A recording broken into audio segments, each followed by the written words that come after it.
God is a refuge and a strength for us, and a very present help in a time of need. That's why we teach our chaplains to be comfort in crisis and a hope for healing and a presence of peace. You know, we all have times when we're weak and we need lifting up. That's what Coastal Crisis Chaplaincy does. They help you through the bad times to find the good times again. They're there to give you support spiritually and just working with you humanistic one-on-one. I have been totally impressed with what they do. North Charleston is sort of the central point of the region, and that's why we've allowed Coastal Crisis Chaplaincy to be housed here in the city of North Charleston at no charge, because they are another arm of the city and all the other local governments in providing service to people. A lot of times when things happen, we think we're the only people that it's happening to. That's not the case. I support them completely.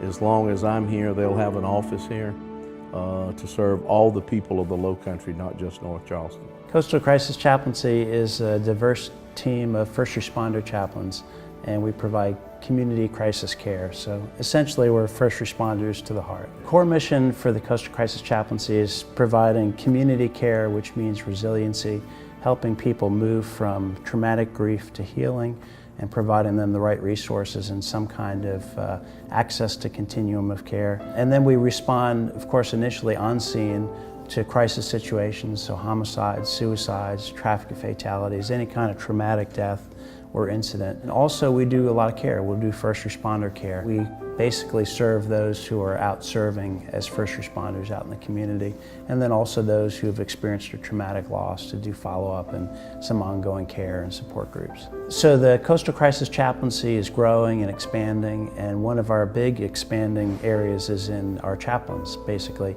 We went from crisis chaplains and recognized that when we were out on scenes, there were so many other areas of resiliency that the community needed help with. Essentially, first responders, police respond to restore order, right?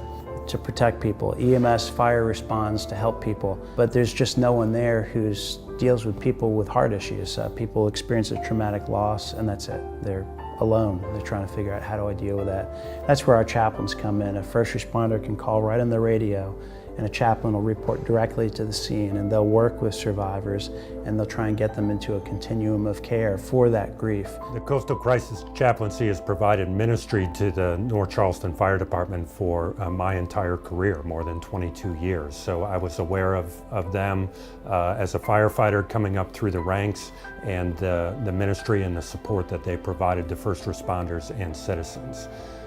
Shortly after becoming the fire chief, I was asked to serve on the board, and had the opportunity to do that and serve both as a board member and then eventually as chairman of the board for a period of time for 2 years, and got to really see, get to know the staff and get really a full understanding of all that ministry provides. Because many of the chaplains have a background as first responders, so they understand those pressures, and they can be there to support our people and listen to them and provide guidance to them as well. One of our core values is compassion, and we ask our people to care, and they do that. They care deeply about the quality of the service that they provide and the people that they provide service to. And yet when they're exposed to traumatic situation after traumatic situation, that's very difficult. And it's especially difficult because they do care and they want to help so much. You may never know when your time comes where you need that support, and the chaplaincy will be there provided that we continue to support them.